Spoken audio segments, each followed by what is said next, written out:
Zee 24 तास एक पाऊल पुढे। सातारा जिल्ह्यातल्या पाणी प्रश्नांवर खासदार उदयनराजे आक्रमक झालेत। उरमोडी धरणाच्या पाण्यासाठी ग्रामस्थ बेमुदत आंदोलन करतायत। यावेळी उदयनराजेंनी आंदोलकांची भेट घेतली। उरमोडीचं पाणी औंधसह 16 गावांना मिळाल्याशिवाय पुढे जाऊ देणार नाही असं उदयनराजेंनी म्हटलंय। त्यांनी थेट आपल्याच पक्षाचे प्रमुख शरद पवारांना आव्हान देण्याची भाषा सुरू केली। माढा लोकसभा मतदारसंघ शरद पवारांचा असला तरी सातारा जिल्हा उदयनराजेंनी विरोधी पक्षांच्या नेत्यांच्या भेटीगाठी घेतल्या होत्या। त्यानंतर त्यांनी केलेल्या वक्तव्यामुळे राजकीय अभ्यासकांच्या भुवया उंचावल्यात।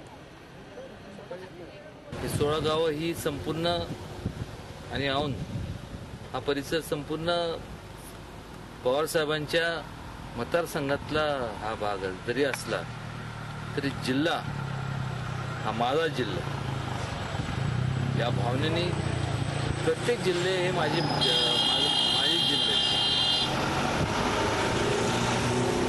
हे मात्र असताना मी अधिकाऱ्यांनी का बोलतोय ते मनापासून प्रेमाने। सत्ता कोणाची पण असते पण माझी जिल्हे आणि लोकांवरती मी एवढं प्रेम करतो आणि त्या लोकांवरती जर अन्याय होत असेल तर मी ते कदापि सहन करणार नाही। झी 24 तास एक पाऊल पुढे।